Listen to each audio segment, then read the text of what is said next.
क्या है Annabelle doll की असली कहानी? कहाँ से आया ये भूतिया गुड़िया जिस पर बन चुकी है कई हॉरर मूवी? अब कहाँ है ये डरावनी डॉल? अगर आप हॉरर फिल्म देखने के शौकीन है और हॉलीवुड फिल्म देखते हैं तो आप एनाबेल का नाम जरूर सुना होगा। आपने एनाबेल हॉरर मूवीज भी देखी होगी, लेकिन क्या आप जानते हैं एनाबेल आई कहाँ से? क्या इसकी कहानी असल है? क्या सच एनाबेल एक भूतिया गुड़िया है? ये सब जानकारी आपको यहाँ मिलेगी। एनाबेल डॉल एक फेमस गुड़िया, भूतिया गुड़िया यानी एक प्रेरित रेग्डिट एन के नाम से जाना जाती है। अमेरिका के लेखक जॉन ग्रुरियल द्वारा बनाया गया एक चरित्र है जो छोटे बच्चों को लिखी गई पिक्चर बुक एक सीरीज में दिखाई। ये कपड़े की गुड़िया जिसके बाल धागे से बनी हुई है और नाक तिनकोनी जैसी। इस गुड़िया के पैरानॉर्मल जातकर्ता रोनाल्ड वेस के आर्ट म्यूजियम में रखा गया। इस डॉल हॉलीवुड में एनाबेल फिल्म के जो हॉरर फिल्म के सीरीज में कई हिस्सा बन चुकी है, जिसमें एनाबेल डॉल के मेन। क्या है एनाबेल डॉल का इतिहास? एड अ लॉर वार के अनुसार साल 1970 के एक नर्सिंग स्टूडेंट को ये रेग्डिट एन डॉल कहीं से गिफ्ट मिली।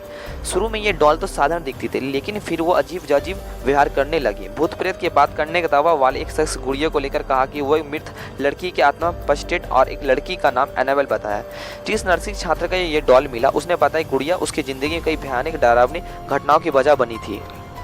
एनाबेल डॉल ने नर्स के साथ क्या क्या किया था?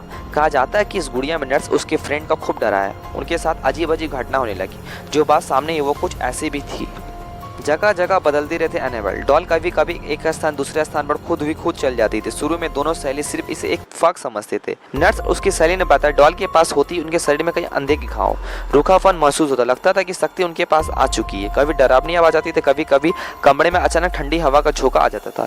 ये सब उनके डरावनी अनुभव था। जब एनाबेल ने किया हमला उनके ऊपर, नर्स और उनके फ्रेंड में दावा कि एक बार वे डॉल को कमरे में छोड़ के बाहर चल गई थी।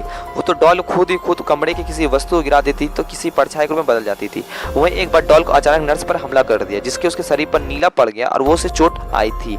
पैरानॉर्मल शोधकर्ता एनाबेल के म्यूजियम में रख दिया। जब ये घटनाओं को अधिक प्रभाव पड़ा तो नर्स उसकी सहेली ने एड लॉरिस नाम के संपर्क गए, जो मशहूर पैरानॉर्मल शोधकर्ता है। वरन ने अपने जांच के बाद डॉल को दृष्ट आत्मा से प्रभावित किया। पस्टेट माना जाता है। इसे अपने ऑक्लैंड म्यूजियम एक कांच के बॉक्स में सुरक्षित रखा ताकि इसे अधिक खतरा ना फैल पाए।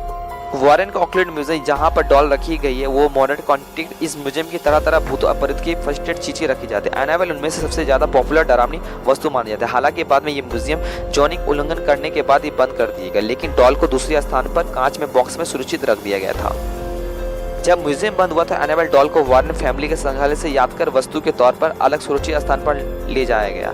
इसे न्यू इंग्लैंड की से अन्य सुरक्षित स्थान रख गया, मगर इसकी जानकारी सार्वजनिक नहीं है। क्या एनाबेल के डॉल की असली कहानी है? जहाँ एक तरफ एनाबेल को लेकर दावे इतने मजबूत है, कई लोग इस पर पूरे हॉलीवुड में पब्लिक स्टैंड भी मानते हैं। जोसेफ लेकर टेक्स्ट स्टेट विश्वविद्यालय असिस्टेंट प्रोफेसर धार्मिक अध्ययन के विशेषज्ञ ने दावा किया वॉरेन का संग्रह वास्तव में ऑफ द सेल्फ हेलिवॉन सामान से भरा हुआ है। इनके वास्तविकता से ज्यादा एक प्रचार के रूप में प्रस्तुत किया। उन्होंने कहा कि एनाबेल के बारे में एक किंवदंती के सामने आई, उसे हॉलीवुड फिल्म में जैसे child's play, doll dated, the conjuring के माध्यम से फैलाया गया है। अगर आपको वीडियो अच्छा लगे तो कमेंट करिएगा और न्यूज़ चैनल सब्सक्राइब करिएगा।